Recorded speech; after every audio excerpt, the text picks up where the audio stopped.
இந்தியாவின் monopoly king Adani அவர்கள் ஒரு மீடியா நெட்வொர்க் ஆரம்பிச்சார், ஏஎம்ஜி அப்படின்னு. அது வந்து ஐஏஎன்எஸ் அப்படின்ற ஒரு நெட்வொர்க்கை 23-22 50% வாங்கினார். அப்புறம் இன்னொரு 26% கொடுத்து 76% வாங்கினார். IANS news service, news agency. இப்ப மிச்சம் இருக்கிற இது உனக்கிட்டே இருக்குன்ட்டு மொத்தமா 100% வாங்கிட்டார். என்டிடிவியை வாங்கியாச்சு, ஐஏஎன்எஸ் வாங்கியாச்சு. ஆகையால் அவ்வளோ நம்ம நியூஸ் மீடியட்ல கூட அவங்க இன்வெஸ்ட்மெண்ட் இருக்கு. ஐயோ தெரியாதா? நான் ஒண்ணு சொல்றேன், ஜேர்னலிஸ்டுகள் வந்து பிச்சை துண்டேந்தி பிச்சை எல்லாம் எடுக்க வேண்டாம். அதானிக்கு எதிராக 4 வீடியோ போடுங்க, 5 வீடியோ போடுங்க, கூப்பிட்டு வேலையில சேர்த்துப்பாரு, கூப்பிட்டு உன் கம்பெனி ஆகிப்பாரு, என்ன வேலையில சேர்த்துப்பாரு, உன் கம்பெனியே என்னதுடா அப்படின்ட்டு சேர்த்துப்பாரு. நம்ம கூட தான் வீடியோ போட்டுட்டு இருக்கோம். நம்மளதானா வாங்குற அளவு இல்ல லக்கி. இதெல்லாம் எதுக்கு சொல்றோம் அப்படின்னா, அதானியோட ஷேர் நேத்து மட்டும் 1 லட்சம் கோடி ரூபாய் லாஸ். அதுல வந்து 12,000 கோடி எல்ஐசியோட ஷேரும் சேர்த்து நாமம் எல்லாம் எல்ஐசி தான் போட்டு வச்சிருக்கோம், இன்சூரன்ஸ் எல்லாம் போட்டு வச்சிருக்கோம். ஏதாவது ஆச்சுன்னா கொடுப்பாங்களா இல்லையா? அதுதான் வந்து ஆரம்பத்துல இருந்தே நம்ம எதிர்க்கிறதுக்கான காரணம் வந்து, அதாவது அதானியனுடைய பங்குகள் வீழ்ச்சி ஆச்சுன்னா உடனடியாக எல்ஐசியில் இருக்கக்கூடிய பணத்தை தூக்கி அட்ஜஸ்ட் பண்ணி அதில் இன்வெஸ்ட் பண்ணி அதை அவருடைய இதை வந்து காப்பாற்றி கொடுத்துக்கிட்டக்கூடிய சூழல் தான் பல முறை ஏற்பட்டுச்சு. தொடர்ந்து ஒரு தடவை இல்லை, பல தடவை இந்த வேலையை பார்க்குறாங்க.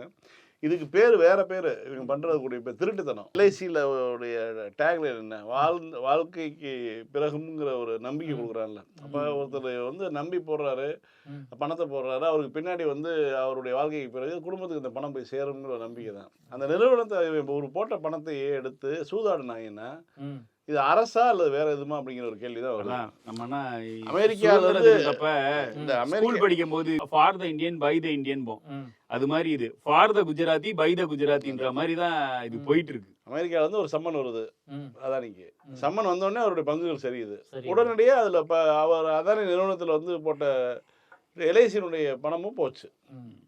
இப்போ ஒரு 75,000 கோடி ரூபாய் எடுத்து வந்து சூதாடிட்டு இருக்காங்க எல்ஐசில இருந்து. இது எங்க போய் நிக்கும்னு தெரியல. ட்ரம்ப் வந்து பயமுறுத்துறாருல, ரஷ்யா கிட்ட இருந்து ஆயில் வாங்கினா உனக்கு டாக்ஸ் சர்ஜ் ஏத்துவேன்னு சொல்லி 150% கிட்ட ஏறியாச்சு. அதனால திருப்பூர், கரூர் போன்ற மாவட்டங்கள்லாம் பெருசா அடி வாங்குது. இதுவே வந்து நீ ரஷ்யா கிட்ட ஆயில் வாங்காத, இன்னொரு பக்கம் இப்படி மிரட்டி இருந்தா நீ வந்து அதானியோட கேஸ் எல்லாம் ஸ்ட்ராங் பண்ணுவேன், உனக்கு தூக்கி உள்ள வச்சிருவேன் அப்படின்னு சொல்லியிருந்தா ரஷ்யா கிட்ட வந்து ஆயில் வாங்குறத நிப்பாட்டி இருப்பாரு. ஆனால் ரஷ்யாக்கிட்ட ஆயில் வாங்குறதே வந்து அம்பானிக்காக. ஏன்னா ஆயில் ரிஃபைனரி சர்வீஸ், அது சம்மந்தப்பட்ட பெட்ரோலியம் சப் ப்ராடக்ட்ஸ்லாம் எல்லாமே வந்து அம்பானி தான் தயாரிக்கிறாங்க. ஸோ அதனால் வந்து இந்தியன் ஆயிலுக்கு வாங்குற மாதிரியே அதுக்கு அம்பானிக்கும் சேர்த்து தான் வாங்கிட்டு இருந்தாங்க. இப்போ 50% கட் பண்ணியிருக்காங்க. ஆனால் பார்த்தீங்கன்னா அதில் வந்து அம்பானி வாங்கக்கூடிய பங்குகள் இன்னும் அப்படியே தான் இருக்குது. 50% நாங்கள் கட் பண்ணிட்டாலும் இந்தியன் ஆயிலுக்கான பங்கு வந்து மட்டும்தான், இந்தியன் அந்த பாரத் பெட்ரோலியம் போன்ற நிறுவனங்களுக்கான பங்குகளை மட்டும்தான் குறைச்சிருக்காங்களே தவிர அம்பானி வர்றது வந்து பேரல் விட சர்வதேச சந்தையை விட பேரலுக்கு $30 குறைவாகவே கொடுத்துட்டு இருக்காங்க. அப்போ அம்பானியினுடைய லாபம் அப்படியே தான் இருக்குது. இதுதான் இப்ப நடந்துட்டு இருக்கு. ஏன் இன்னும் வந்து இவங்க 2 பேத்துக்குள்ள போட்டி வராம இருக்குன்றதும் அன்னைக்கு வர அன்னைக்கு தான் உண்மையிலேயே பிஜேபி கவர்மெண்ட் வீழும். இல்ல அது நீங்க ரொம்ப தந்திரமா என்ன பண்றாங்கன்னா, குறிப்பிட்ட துறையில நீ இருக்கணும், நீ வந்து இன்ஃப்ராஸ்ட்ரக்சர் அது மாதிரிலாம் ஒரு செயின் ஷாப்ஸ், நீ வந்து இந்த மாதிரியான சில்லறை வர்த்தக அதுல நீங்க கவனம் செலுத்து, பெட்ரோல் இந்த மாதிரியான எண்ணெய் இதில் வந்து நீ கவனம் செலுத்து, நீ வந்து பவரில் கவனம் செலுத்து, பேட்ரி இந்த மாதிரியான சோலார் மின்தகடுகள், இது மாதிரியான பவர் முழுக்க வந்து அதானி கையிலையும் மற்ற தொழில்கள் வந்து அம்பானி கையிலையும் வந்து கொடுத்து இப்போ ரொம்ப தெளிவாக அவர் வந்து கேம் விளாண்டுருக்கு. சினிமாவில் 2 ஹீரோக்கள் போட்டி போட்டு 2 பேருமே வளருவாங்கல்ல, அந்த மாதிரியான அதேதான் பட்டாளம் கதை மாதிரி இல்லையா. அடுத்ததா வந்து சென்னை உயர்நீதிமன்றத்தின் மதுரை கிளை நீதியரசர் ஸ்ரீமதின்றவங்க வந்து இந்த உதயநிதி ஸ்டாலின் 80% இந்துக்களை ஜெனோசைட் இன அழிப்பு செய்ய இருக்கிறார் அப்படின்னு வந்து அமித் மால்வியான்ற பிஜேபி ஹெட் அந்த சங்கி வந்து போட்டதுக்கு தீர்ப்பு சொல்லியிருக்காங்க. திருச்சியில வழக்கு போட்டாங்க. என்னன்னா எஃப்ஐஆர் வந்து குவாஷ் பண்ணிருக்காங்க. குவாஷ் பண்ணும்போது திமுக திக வந்து இதேதான் பொழப்பா வச்சிருக்கு, அமித் மால்வியா பண்ணது வந்து வெறும் எதிர்வினை தான் அப்படின்னு. இதுவே வேற யாராவது இப்ப இருக்கிற டெப்டி சிஎம்க்கு பதிலா வேற யாராவது இருந்தா மன்னிச்சுக்கங்க, நான் அப்படி சொல்லியிருக்க கூடாது அப்படின்னு இருப்பாங்க. ஆனா டிசிஎம் என்ன சொல்லியிருக்காருன்னா, நான் இன அழிப்புனா பண்ணணும்னு நான் சொல்லவே இல்லை. ஆனா சனாதன ஒழிப்பு அப்படின்றது வந்து ஒரு மானுட வாழ்வியலுக்கு, மானுட விடுதலைக்கு வந்து உகந்ததான கருத்து தான். அதனாலதான் நான் அப்படி சொன்னேன்ட்டு பிற்போக்குத்தனமான விஷயங்கள்லாம் ஒழியதான் வேணும், அழியதான் வேணும் அப்படின்றத சொல்லியிருக்காரு. அத வந்து நீதியரசர் அவர்கள் எதையோடு ஒப்பிட்டு வந்து இதை ஜெனோசைடு அப்படிங்கிறாருன்றது புரியல. இன்னொன்னு, ஒரு 6 நாள் முன்னாடி தான் மோகன் பகவத் இருந்துட்டு வந்து காஸ்ட் மைண்ட் செட்டை எராடிகேட் பண்ணணும் அப்படின்னா யார் சொல்றது? அதான் சொல்றாங்க, ஆர்எஸ்எஸ் சொல்லுது. அதாவது அப்ப அவர் மேல என்ன, இப்ப காஸ்ட் எராடிகேஷன் அப்படின்னா வந்து அது சாதி ஒழிப்புனா அந்த சாதியில இருக்க எல்லாத்தையும் ஒழிச்சிருங்களா? இப்ப சனாதன ஒழிப்புனா நீ சொல்றல 80% மக்களை வந்து கொல்றோம் அப்படின்னு. இப்படி வந்து சாதி ஒழிப்புனா மீதி சாதியில இருக்கிறவங்க பொதுவா சனாதனத்துக்குள்ளதான் வந்து இவர்கள் சொல்லக்கூடிய உடன்கட்டை ஏறுதல், சூத்திரன் வந்து படிக்கக்கூடாது, இது மாதிரியான பல்வேறு நம்ம எதையெல்லாம் ஒழித்து கொண்டு இருக்குதுங்க. பெண்கள் வந்து கணவனை இழந்துட்டா மொட்டை அடிச்சு வீட்டுக்குள்ள ஒரு ரூம் உட்கார வைக்கணும், வீட்டு வாசப்படி தாண்டா கூடாது, இது மாதிரியான பல விஷயங்கள் இருந்ததை கொஞ்சம் கொஞ்சமா ஒழிச்சிட்டு வரும். அதுதான் சனாதன ஒழிப்பு. அது இந்த சனாதன ஒழிப்பு என்பது சனாதனத்துக்குள்ள இருக்கக்கூடிய பல்வேறு ஒரு நிலைப்பாடுகள் இருக்கு இல்லையா, அதெல்லாம் வந்து ஒவ்வொரு விதமாக ஒழிச்சிட்டே இருக்கும். அதை வந்து ஒட்டுமொத்தமாக ஒழிப்பது பற்றி தான் அந்த மாநாட்டில் பேசினாங்க. சனாதனம் என்பது இங்கே வர்ணாசிரம முறையை கடைபிடிக்க வேண்டும்னு வந்து வலியுறுத்துது. வர்ணாசிரம முறை என்பது சாதியை அடிப்படையாக கொண்டது. அதுதான் சாதியை வந்து பிறப்பிக்குது. அப்போ அதை வந்து ஒழிக்க வேண்டும். ஏன்னா அது வந்து ஒவ்வொரு ஜாதிக்கும் ஒரு குணம் இருக்குது, அதை குலத்தொழில் தான் செய்யணும், அதை தாண்டி செய்யக்கூடாதுங்கிறது தான் வந்து அடிப்படை. அந்த விதியை மாற்றவே முடியாதுன்னு சொல்றதெல்லாம் வந்து ஏற்றுக்கவே முடியாத ஒரு விஷயம். ஆனால் நீதிமன்றங்களில் ஆர்எஸ்எஸ் பிரமுகர்கள் உள்ள போய் வந்து நீதிபதிகளாக மாறும் பொழுது அவர்கள் பொதுவானவர்களாக பேச வேண்டுமே தவிர ஆர்எஸ்எஸ் நீதிபதிகளாக பேசுகிறார்கள் குற்றச்சாட்டு வந்து வைக்கப்படுகிறது. இவருக்கு மதுரையில் இதே திருப்பூன்றதுக்கு ஒரு நீதியரசர் சொன்னார் சாமிநாதன், உடனே வந்து இம்பீச்மெண்ட் வரைக்கும் போயிருக்காது பாராளுமன்றத்தில் இம்பீச்மெண்ட். ஆனாலும் பரவாயில்லன்னு சொல்லி அடுத்து ஸ்ரீமதி பேசுறாங்கன்னா அதுக்கடுத்து இன்னொருத்தர் ஆட்சியில் இருக்கிறாரு, அது வரைக்கும் நமக்கு அந்த சலுகைகள் இருக்குன்னு நினைக்கிறேன். அடுத்து விக்டோரியா கௌரி பேசுவாங்க இன்னொரு வழக்கில். இது எல்லாமே நடக்க தான் செய்யும், இது எல்லாமே எதிர்பார்த்துட்டு இருக்கலாம். இன்னும் பார்த்தீங்கன்னா அடுத்து ஒரு 8 பேரும் இங்கேருந்து போறாங்க, நீதிபதிகளாக நியமிக்க போறாங்க. அவர்களும் வந்து இதை விட மோசமாக தான் பேசுவாங்க. நாட்டினுடைய இந்த அமைப்பை காப்பாற்றக்கூடிய அம்பேத்கர் அமைத்த, அன்றைக்கு இருந்தவர்கள் அமைத்த, இந்தியாவை நம்பியவர்கள் அமைத்த அமைப்புகள் எல்லாவற்றையும் கையில் எடுத்துட்டாங்க. நீங்கள் சிபிஐயாக இருக்கட்டும், நீங்கள் இன்கம் டேக்ஸ், இன்னும் சொல்ல போனால் தனித்த அதிகாரம் கொண்ட தேர்தல் ஆணையத்தையும் கையில் எடுத்துட்டாங்க. இப்போ பார்த்தா நீதித்துறையும் வந்து உள்ள வந்து இப்படி ஆட்களை போய்விட்டு நீதித்துறைக்குள்ள வந்து இடஒதுக்கீடு இல்லாத சூழலை ஏற்படுத்துறதுனால இது மாதிரியான விஷயங்கள் வந்து பண்ண முடியுது. இதுல யாருக்கு சொர்ணம் வரணும்னு நீங்க நினைக்கிறீங்க? பிற்படுத்தப்பட்டவர்களும் ஒடுக்கப்பட்டவர்களும் சொர்ணம் வரணும். ஆமா, ஏன்னா அவங்களே தாமரைக்கு ஜே போடக்கூடிய ஒரு சூழலை எல்லாம் நம்ம பாக்குறோம். நம்மளதான் இவங்க நசுக்கிறாங்கிறது தெரியாமலே அவர்களே வந்து சங்கிகளா மாறக்கூடிய காட்சிகளை எல்லாம் நம்ம பார்த்துட்டு. எல்லா நீதியரசர்களுக்கும் புதுசா ரெக்ரூட் ஆகிற எல்லா நீதியரசர்களுக்கும் ஒரு ஒற்றுமை என்னன்னா, எல்லாரும் ஆர்எஸ்எஸ் மீட்டிங் அட்டன் செய்கிறார்கள். நீங்க வழக்கறிஞரா இருக்கீங்க, உங்களுக்கு வந்து எலிவேஷனா நீதிபதி தராங்கன்னா ஏன் குறிப்பாக ஆர்எஸ்எஸ் மீட்டிங் அட்டன் பண்றவங்களுக்கு மட்டும் இது மாதிரியான ஜட்ஜஸ் எலிவேஷன் நடக்குது அப்படின்றத நீதிமன்றங்களும் நீதிபதிகளும் தான் விளக்கி சொல்ல வேண்டும். நம்ம உள்நோக்கத்தோட சொல்லல இல்லையா?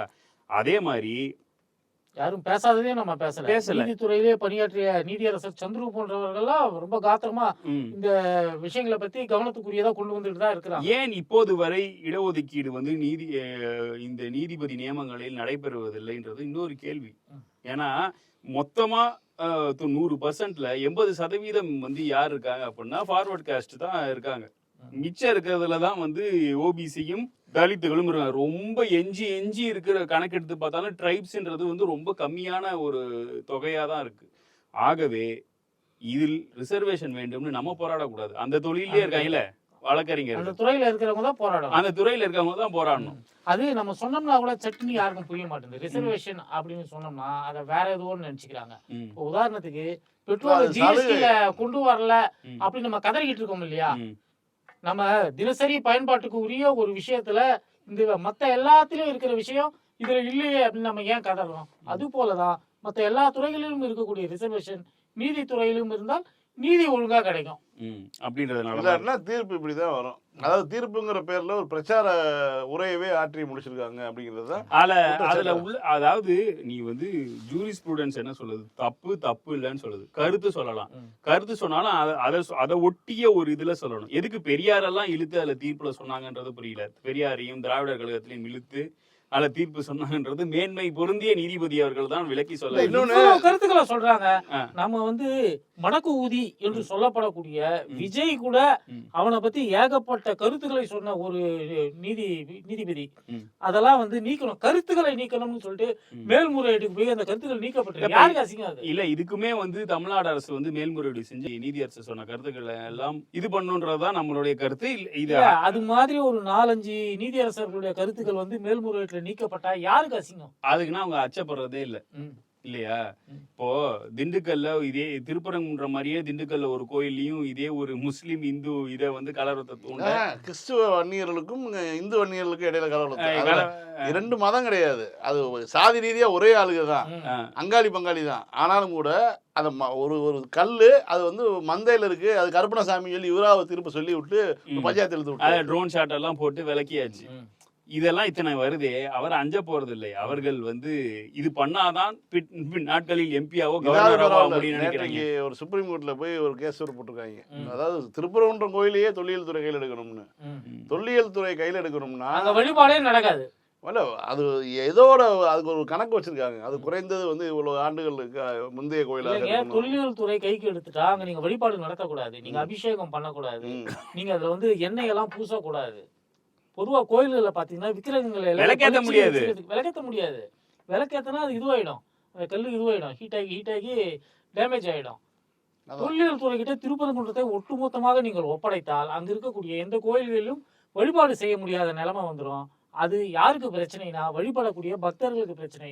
பக்தர்களுக்கு எதிரான ஒரு நிலையை தான் ஆர்எஸ்எஸும் சங் பரிவார கூட்டமும் எப்பவுமே. மாரவர்மன் சுந்தரபாண்டியன் காலத்துல வந்து கட்டப்பட்டது மதுரை மீனாட்சி அம்மன் கோயில். அதை ஏன் தொல்லியல் துறை எடுக்கல? ஏன்னா அது வந்து ஒரே காலகட்டத்தில் கட்டப்பட்டது இல்லை. முதல்ல ஒரு கோயில் இருக்குது, அதுக்கப்புறம் ஒரு கோயில் கட்டுறாங்க, அப்புறம் இடி விழுந்து ஒரு கோயில் இடிஞ்சு போகுது, அதற்கு பிறகு கோயில் கட்டுறாங்க அப்படின்னு சொல்லி நாயக்கர் காலம் வரைக்கும் வந்து கட்டப்பட்டு பின்னாடி வெள்ளைக்காரர்கள் காலத்தில் வரைக்கும் கட்டப்பட்டு இருந்தது தான் மீனாட்சி அம்மன் கோயில். தொடர்ந்து பல 100 ஆண்டுகளாக கட்டப்பட்டுக்கிட்டே இருந்துச்சு. அப்ப அதனால வந்து தொல்லியல் துறை கையில் எடுக்கல. இப்ப திருப்பரங்குன்றமும் அதே தான். திருப்பரங்குன்றமும் பார்த்தீங்கன்னா நாயக்கர் காலம் வரைக்கும் வந்து பின்னாடி தான் கட்டப்பட்டு கோயிலாக கட்டப்பட்டு அது இது பண்ணப்படுது. அப்ப அது ஏன் தொல்லியல் துறை எடுக்கலைங்கிறதுக்கான காரணம் தான் இவ்வளவு. ஏன்னா மற்ற எல்லாவற்றையும் திண்டுக்கல் மலைக்கோட்டை எடுத்துருச்சு, திண்டுக்கல் மலைக்கோட்டை தொல்லியல் துறை எடுத்துருச்சு. ஆனா மதுரை திருச்சி மலைக்கோட்டை எடுக்கல. ஏன்னா அங்க வழிபாடு நடந்துட்டு இருக்கு, அப்டேட் ஆகிட்டே இருக்கு. அதனால இது மாதிரி பல விஷயங்கள் வந்து பின்னாடி இருக்கு. ஆனாலும் கூட பாத்தீங்கன்னா ஒரு அமைப்பு போய் உச்சநீதிமன்றத்தில் கேஸ் போடுறாங்க. உச்சநீதிமன்றத்தில் வந்து இப்போ நோட்டீஸ் அனுப்பியிருக்காங்க. ஏதாவது இந்த விஷயத்தை வந்து மோடி பேசுறாரு, எல்லாருமே பேசி வந்து ஒரு தமிழ்நாட்டுக்குள்ள ஒரு பிரச்சனையை சாதாரணமான ஒரு பாஜகவின் புதிய தேசிய தலைவராக தேர்ந்தெடுக்கப்பட்டிருக்க நிதி நவீன் பேசுறாரு. தமிழ்நாட்டுக்கு அந்த ஆள் இது வரைக்கும் வந்தது கிடையாது. அதான் ஆள் வந்து பேசுறாரு. திருப்பரங்குன்றம் எப்படிப்பட்ட ஊர் தெரியுமா அப்படின்னு அவரு நமக்கு வந்து திருப்பரங்குன்றத்தோட சிறப்புகளை எடுத்து சொல்றாங்க. நேற்று நடந்த மோடி இதுவே வந்து மதுரையில தான் நடக்க வேண்டியது. திருப்பரங்குன்றத்தை மையமாக வச்சு நேற்று நடந்த பொதுக்கூட்டமே வந்து மதுரையில தான் நடக்க போகுது.